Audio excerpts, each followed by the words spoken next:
Hey everyone, it's Kate with Harmony, and I'm going to walk you through entering a new medication order in the Axxess computer system.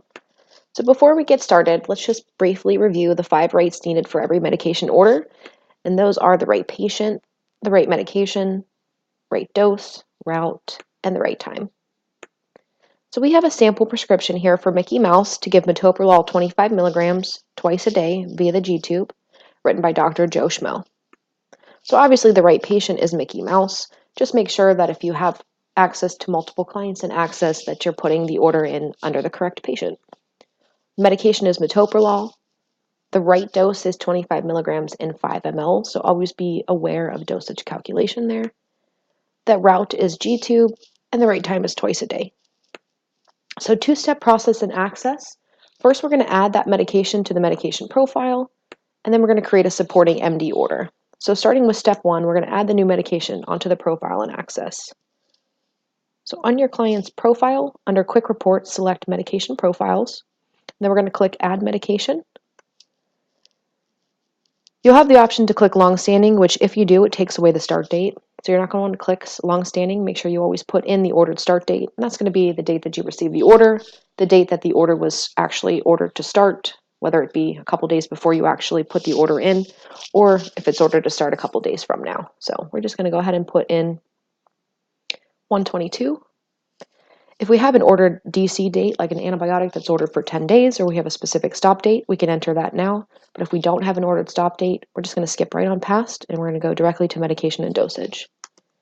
So the medication was metoprolol, 25 milligrams.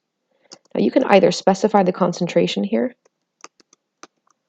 or you can just do the dose and the ordered number of mLs. Just make sure you always put the ordered dose next to the medication. You wouldn't want to put the concentration in here first, like this, because that's just a little bit confusing. You want to make sure that there's no discrepancy on what the ordered dose is. Then you'll have to enter the classification, the frequency, which is twice a day, and you can add in parentheses here the time of day. The route is G-tube. The type is just new versus changed or unchanged. And then we're going to enter the physician. Last name first. So Joe Schmo. You'll see that when I start to type his name in there, it kind of autofills for me, so we can select it. If you have a physician that's name doesn't pop up, so we'll just say Dr. Blue. Doesn't want to come up for us. It's because that doctor is not entered in the computer system. So in this scenario, you will have to contact your care manager with the doctor's first and last name, preferably the NPI number if you have it, or just at least the phone number and the address of the practice. So we've got Joe Schmo in here. We'll select him. You can skip the pharmacy, not necessary for the order, and then you're going to click Save and Exit. Once you save and exit, you'll get this notification letting you know that the medication was successfully saved, and it asks you what you want to do next. Your next step is always going to be to create an MD order to support that order that you just created. So we're going to click Create Order. Some of the information that we added to the med profile translates over for us, but we'll just go through and make sure everything's filled in. So we've got the correct patient here, the current care period. So today is 122. We just want to pick the care period that 122 is in between. This should be a 60-day period, but on this patient it's not. So we'll just pretend that that ends sometime in February there. We've got the physician, which is Joe Schmo. We're going to title this order just very simply metoprolol order. And then we just want to review the narrative content of the order. So we've got metoprolol 25 milligrams twice a day via the G-tube. And lastly, we just need to specify how we obtain this order. So I'm just going to flip back over here, and we're going to talk about a couple scenarios. So in scenario 1, you attend a doctor's visit with your client, and you just simply receive either a verbal or a written order while you're there. So you would write on the prescription, or on the order rather, written order or prescription received in the MD office, the date and time that you were there. Second scenario, you arrive to work and find that a prescription bottle has been filled and it's sitting on the counter. You can use that prescription bottle as a written order. So in this example, you just write written order received via prescription on the date of your shift at the start time of your shift. Scenario number 3, you arrive for your shift and the client's mom tells you that the client is now to be taking 25 milligrams of metoprolol instead of 12.5.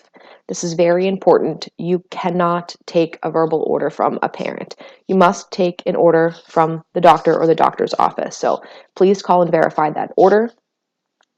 If for some reason you can't call to get the confirmation, maybe it's a weekend or maybe it's a night shift, you need to explain to the parent that you're not permitted to do that without verification of the order.